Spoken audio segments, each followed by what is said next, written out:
Lisa Hager. Carmen, 178.6. 306.2, Kristen Teeter. Jen Rashford. 178.6. Crystal, 121. 231.2. Kayla, 142. Wait, 241.8.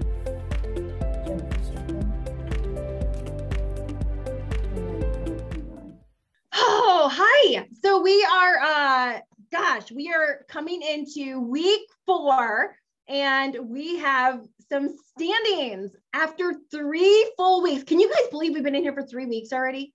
Like 3 weeks, and it has gone by like lickety split. But after 3 full weeks, we have some standings, and I love the fact that y'all are like shaking it up a little bit. Like this is going to be our 3rd leader that we've had in 3 weeks.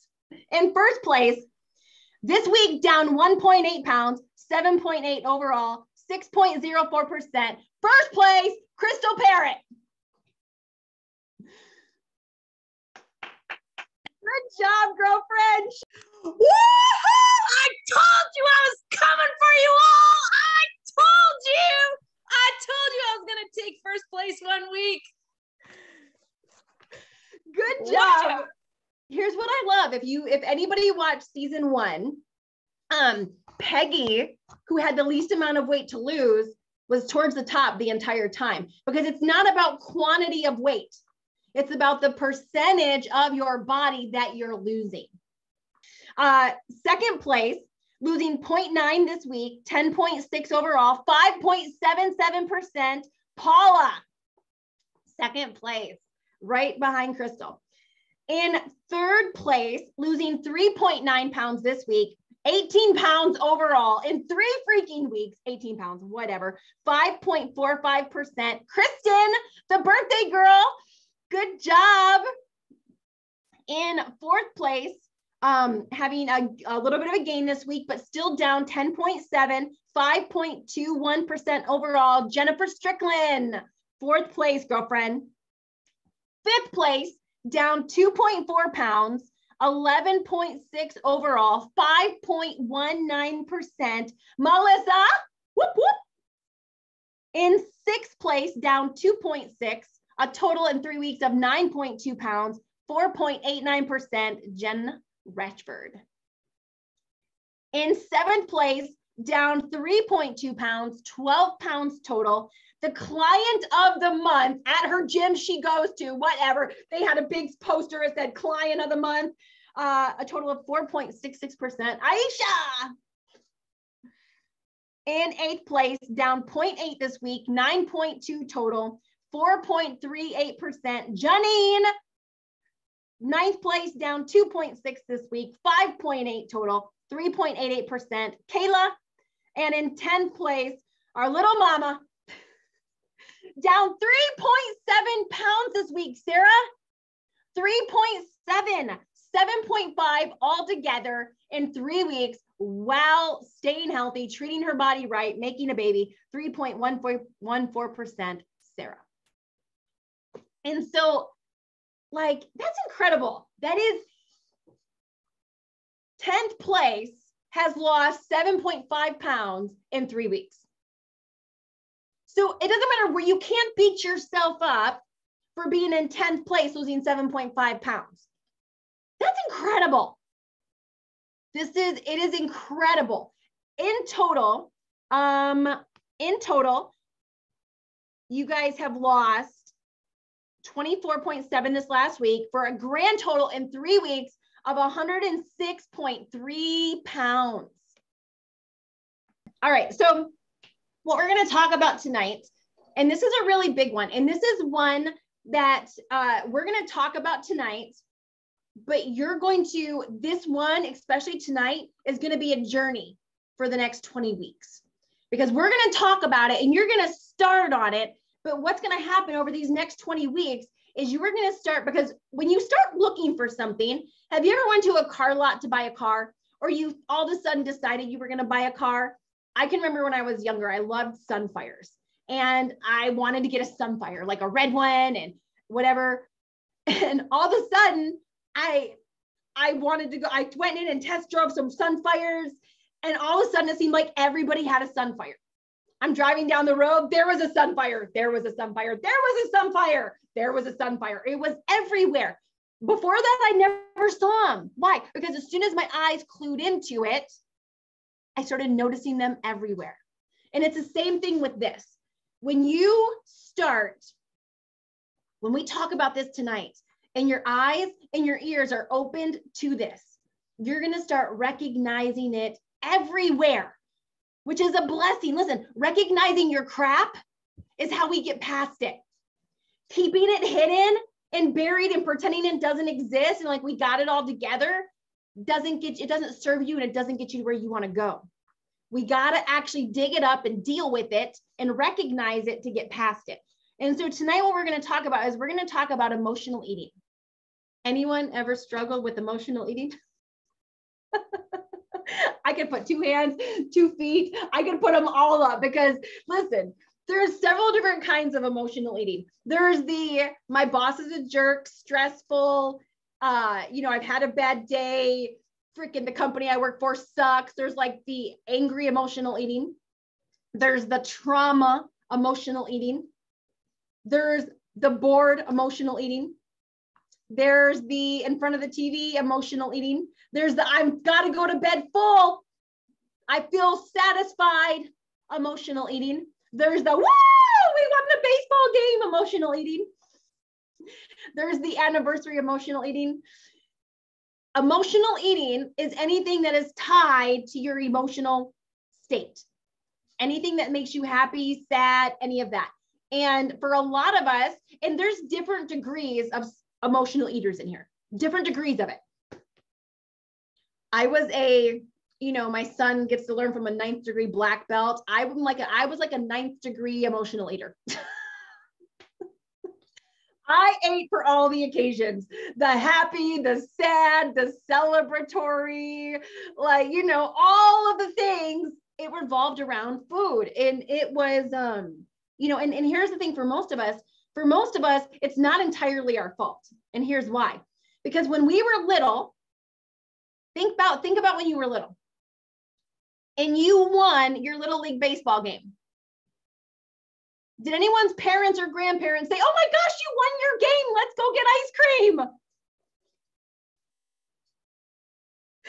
My parents totally did. They totally bribed me with food. My grandparents, my grandpa especially bribed me with food. And I see parents do it all the time. Listen, I have to fight myself from doing it. I was a fluffy chick for a long time. I have the thought of going out to celebrate with my kids with food a lot. I have to rein myself back in so I don't do it. I choose to do experiences, not food, because I know where the food attachment leads. There's also anyone had this when you were a kid? You have a bad day? Well, let's make brownies. Let's go to dinner. Or or you watched your parents have a bad day. They had a stressful day and they said, we had a bad day. We're getting pizza. We're going through the drive-thru. So most of us were taught from the time we were little how to emotionally eat, how to self-medicate with food, how to turn to food to be our coping mechanism. Or wine or alcohol, because that's in the food group. It goes in your pie hole. How to medicate with alcohol, how to, numb it out, dumb it out. And this is what you guys need to understand when it comes to weight. There is nothing logical about being overweight. There's nothing logical about sitting there at 9 o'clock at night, knowing you shouldn't eat anything, but still going to the kitchen and eating anyway. There's nothing logical about a grown butt adult sneaking a fun-size Snickers. There is nothing, think about it. Think about that for a moment. Is there anything logical about a grown adult hiding food? There's nothing logical. But It is all emotional. It is 100% emotional. And here's where the struggle comes in, right? Because we're trying to be logical about this emotional thing. Now let's be logical about this full-blown emotional thing. And so I get that emotional eating is a real struggle. And so here's what I'm going to recommend, especially for those of you that are parents. Most of us that are parents that are emotional eaters are also currently training our kids to emotionally eat, because we do it. And, misery loves company. So, if I'm emotionally eating, let's get the kids involved, and then I'm not doing it by myself. Now I can make excuses like, I want to take the kids to McDonald's. No, I wanted McDonald's. No kid starts asking for McDonald's unless the parent programs them to ask for it. Somebody has to no baby pops out of the mama's womb going, French fry? McFlurry? No, they are programmed to want the crap.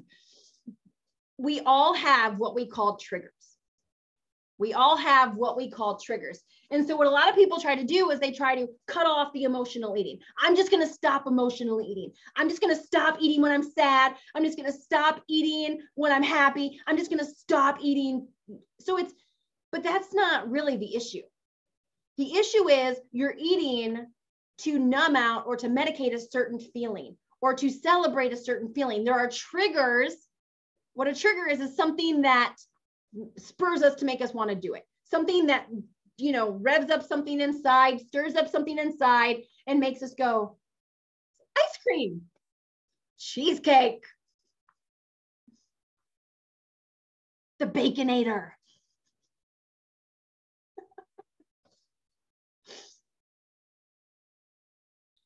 So when I started going down this journey, I had to start looking at, what are my triggers? And at first it was easy. It was like, okay, when I'm angry, when I'm mad, I clean and eat. If I'm ticked off, I will scrub a freaking counter until there ain't nothing left to scrub, and I will eat. I will mindlessly eat while I'm mad. If I'm sad, if I'm frustrated. So it was looking at those situations and being specific, okay? So when I'm anxious, for me, one that I discovered was being lonely. So for me, it was being lonely. My husband would leave town and I would be alone with the kids and I would miss him. And so I would eat. So it's looking at and asking yourself, what are my triggers? And starting to make a list. When this happens, I eat when this happens. I eat when I get mad at my husband. I eat when somebody makes a comment on social media I don't like. I eat when I don't feel valuable at my job. I eat when I lose a client. I eat when something really great happens and I make a lot of money in a day, when I close a deal. I eat when I'm stressed. But it's trying to find, so if you're a stress eater, what are your biggest triggers that stress you? What are your triggers when it comes to food or alcohol? Is it feeling like you're missing out? Is it social pressure? Is it you've convinced yourself you can't have fun without being drunk or without having a shot or without getting a drink? Or what are people going to think of me if I'm at a wedding and I pull out my food? Or what are people going to think of me if I'm out having a good time and I'm not drinking? And so the next step is, the next time that happens, what will I do instead?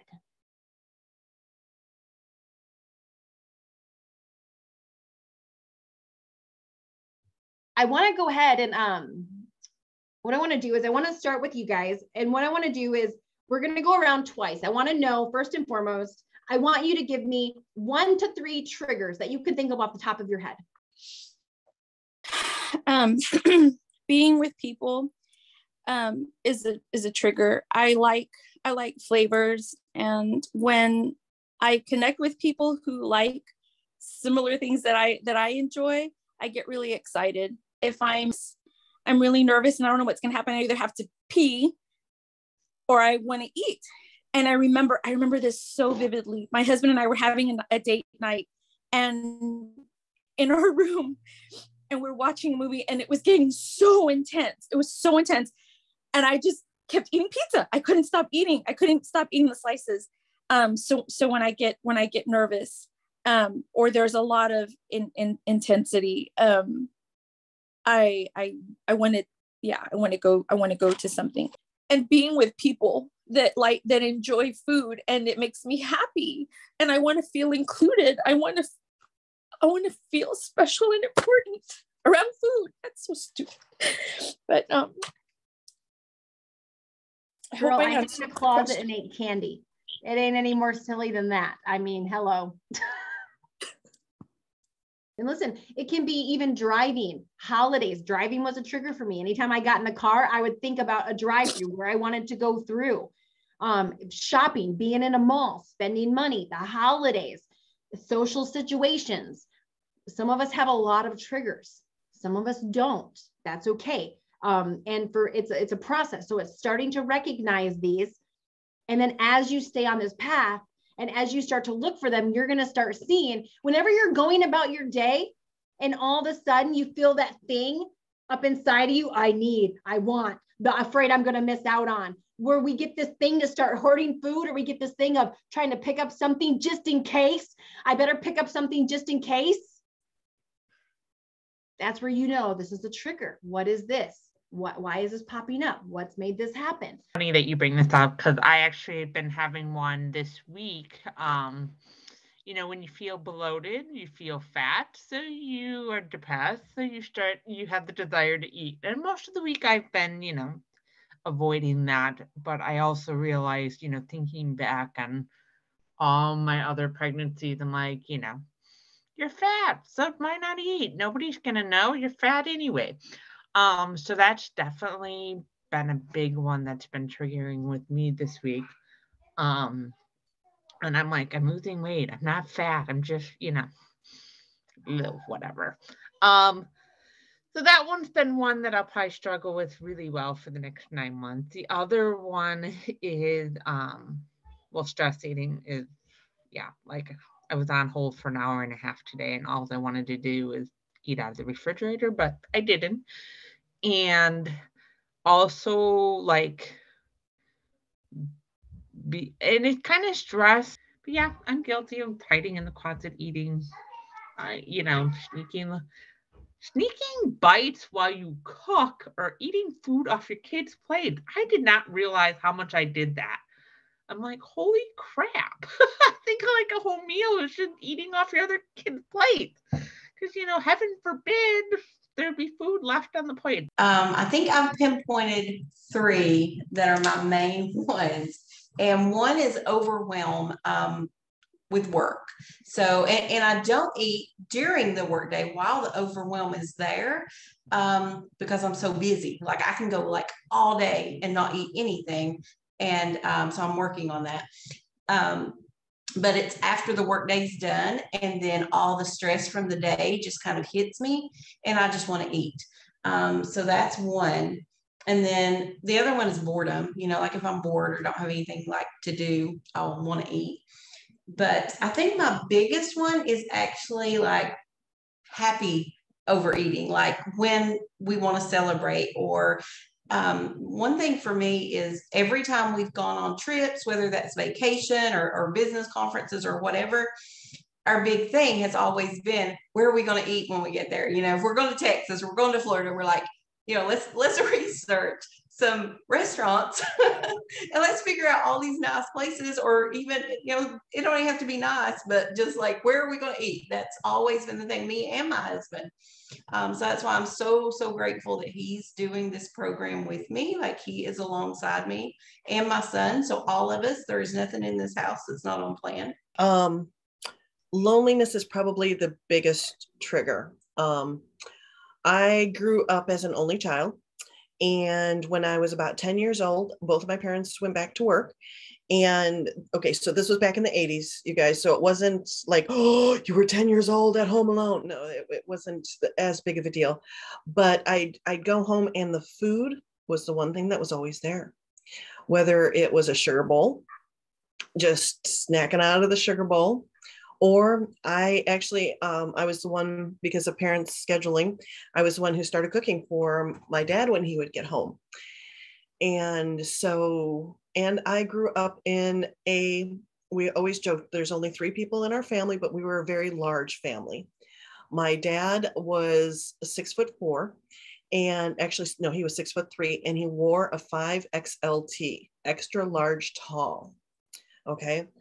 And my mom was about the same size I am now.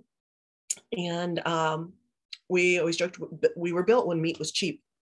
So it was a lot of the loneliness. And then I carried it over kind of into the opposite side of things, into adulthood, when I could start inviting people over. I cooked these massive things, and I take that person's dietary restrictions into consideration, and that person, and there's something different for everyone, because I didn't want them to feel like I did. I wanted to provide what I thought was a safe environment. So I would say loneliness and different variations of loneliness are my biggest trigger, because, you know, I am alone more than I'm with my mate, with my husband. So I had used that. It's recently changed. This last year, I started to lose weight when he left. So getting on a healthier track, but still have to deal with all of that, not just keep brushing it underneath the carpet. You know, I may be slimming down, but I don't need all these lumpy carpets around. So here's what I got figured out so far. My whole damn house is a trigger. Since I've been homeschooling the kids, doing these workouts, getting up, having energized, doing these workouts in the morning is like a huge help. It kills a good chunk of time right away in the morning, but I seem to struggle multitasking, doing my own work while they're doing schoolwork, because when they interrupt me, I get frustrated. I don't like losing my train of thought. I don't get back to it as easy. So I've learned to not do anything besides mindless things until they're done with school, so I can jump between their desks. They're in 2 different grades to help them. Well, I literally have to walk through the kitchen to go from one kid to the other kid, which some days is back and forth. And I'm like, oh, I should grab this. Oh, I should grab this. So my house is a trigger. Evening time is a huge trigger for me. And that's just something I'm really trying. Like today, I left my shake for last. It was my dinner and 1 green. So I put a ton of spinach in it. And I had that at 6 o'clock when my family had their dinner, which was also a good dinner. We've been eating really good around here. And my husband's like, you're killing it. And I'm pooping a lot. And I was like, good. So, but that was it. And I've been thinking about this whole call. I'm just like, oh my gosh, am I going to make it? No, I am going to make it. I can do this. I can totally do this. Whatever is that comfort with being full. So even with this, with the containers, like, it gives me a comfort to, I love naps. I got to get to the root of it. And then with what I do, I get tons of free stuff, and I have a hard time turning down free stuff. And in my family is a bunch of strong personalities that are food pushers. So it's hard to say no. It's not like if someone says no to me and I'm like, okay, whatever, no big deal. If you say no to them, it's like, you get that look, you know, like, well, what's the matter with you? Or why not? I made it how you always like it. Or I made this for you. I have all these favorites my family will make for me when I'm around, because I'm not around a lot. And then you say no, and they're just like, I mean, they seem so offended, and it just pierces me to the soul. That's just a few that I thought of. So emotional triggers. Being over hungry. I go too long without eating, I totally lose my logical mind. And I just start like justifying all of the things. So because you want to get that quick hit, then all the sugar things, you know, start coming up, right? So also in situations where, like familiar situations where I have like binged before, or, you know, had treats before or something. So one of those situations is actually the grocery store, because I'd go to the grocery store alone and I'd grab these little Moki ice cream things, and I could eat like the whole box on the way home and then stop somewhere and just drop the box in the trash and nobody would ever know. So the way I had to work around that, because it was like overwhelming because I did it so many times, is I started ordering groceries online, and I would just go park and have them bring the groceries out and pay them a little bit more percentage, but it's keeping me from getting into that stuff.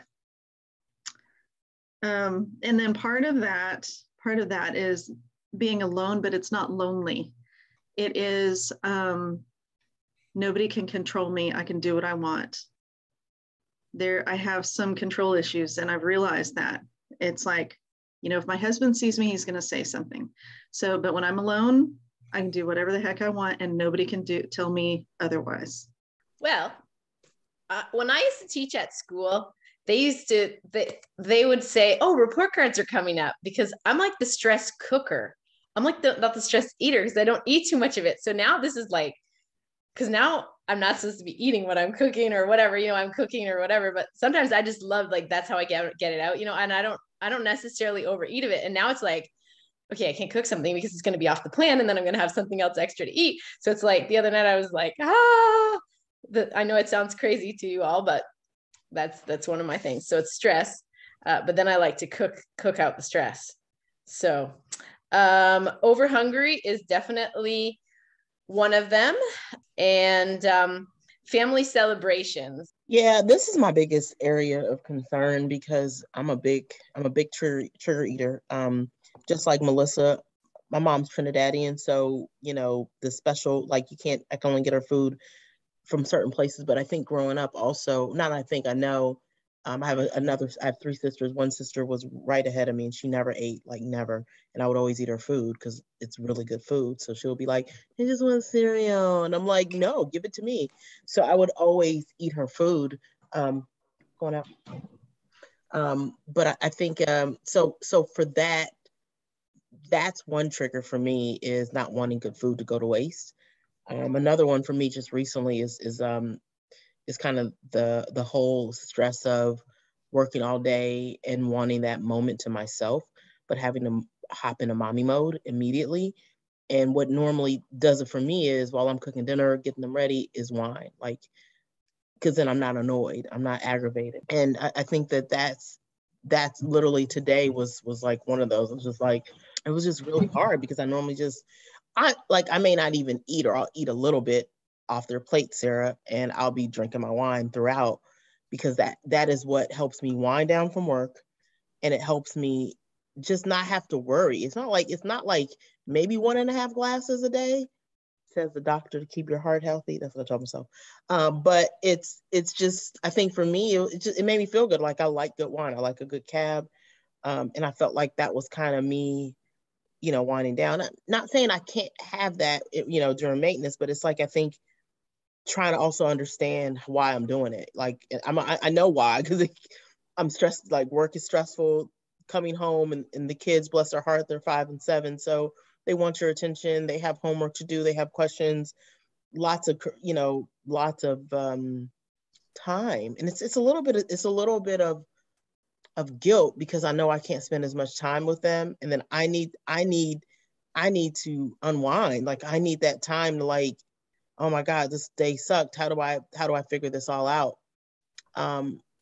So the familial eating, Melissa, like, that's big. Like, you know, people, and I know it happens to me, because I don't, just like you, I don't see my family much. So it's that joy associated with those moments of spending time together with family that's really tough, because we all enjoy it.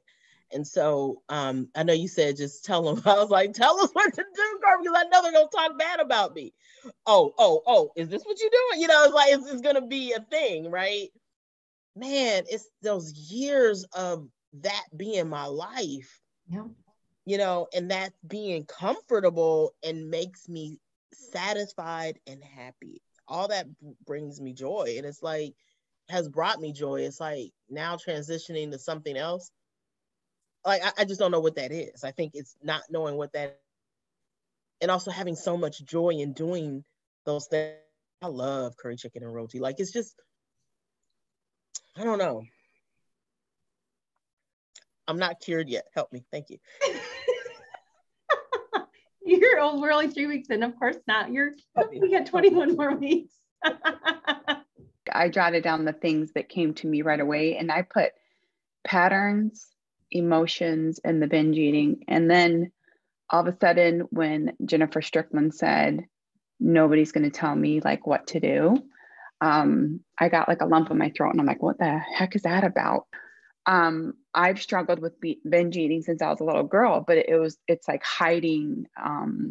There's never enough. But one, my dad was in prison and my mom was an addict. So when I was little, I used to have to run to some like dark places to try to get my mom and get food for me and my little brother. So if I'm being honest here, it's that scarcity, like there was never enough food.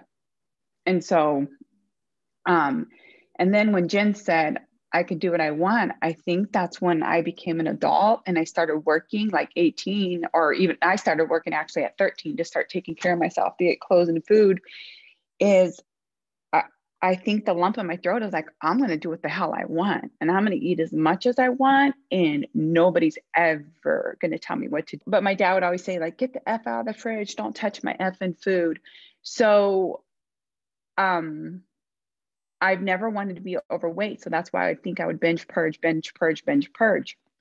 But I've done tons of emotional healing. But now that I'm like following this program and I'm working with my mentor, is my deep root is, it goes back to like self-hate. This is my year like of freedom. And I don't give a crap what has to come up, because, you know, I used to drink. I gave up drinking years ago because I knew it was just me masking stuff. I would say mine 100% is stress eating. I'm a very hardcore stress eater. And I would say, you know, with stress, there's multiple types of stress. My biggest is when I'm out of control, like I'm not in control of something. So, meaning I can't fix the outcome. And I'm a fixer. So I love to fix. So if I can't fix something, I'm going to go fix myself a plate of nachos. If I can't fix, I'm going to go fix myself a peanut butter and honey sandwich with Lay's potato chips in the middle. So that's been my biggest things. I would say that. And then my other emotional, there's always something to celebrate, right? Like, I don't know how many of you guys, but I'm in a very amazing bubble of people, and we've always got something to celebrate. But there's always, between birthdays, between all kinds of things, there's always something to celebrate, and there's always some reason to eat. And the social pressure that comes with that is definitely there. When it comes to your triggers, you know, some triggers bring up past hurt. Some of them are happy, some of them are sad, some of them are, sometimes a trigger can be from us not having grieved a loved one who passed, or a relationship that we lost. Triggers can, I mean, whatever triggers you inside to go eat something that you know you shouldn't be eating. You know it's going to taste good for a moment, but you want that moment. You want that moment more than you want your future. That's emotional eating, because it makes no sense logically. So as we're coming into week 4, even this week, you're going to start to see these triggers pop up. You're going to start to feel that thing inside of you that says, I need a drink. I need an Oreo. I need some ice cream. I need to lick the peanut butter. I need to take one of those French fries. And every time you get into a challenging situation, look at these moments as a time for me to build my muscle. How do you think that willpower muscle gets strong? We have to be in situations to build it. So Sarah, this week as the taxes are coming up, this is a situation for me to strengthen my willpower. Is Melissa, you're walking through the kitchen helping the kids. This is training ground to strengthen my willpower. Is Aisha's traveling around, coming home, wanting her wine, rosé all day? This is training ground to strengthen my willpower muscle. Because in order for it to get strong, you have to strengthen it. You have to tear those little muscle fibers apart so that they can get stronger. Is it going to be hard? Yeah. Are there going to have moments where you want to give in and you want to give up? Yes. But that's why you're in here. It's to prove to yourself that you're stronger and capable, more capable. And that there's some people that have counted you down and counted you out. And this is the year. For some of you, this is your comeback year. This is your year you come back bigger and stronger than you've ever been before. This is the year that you shine brighter than you've ever shined.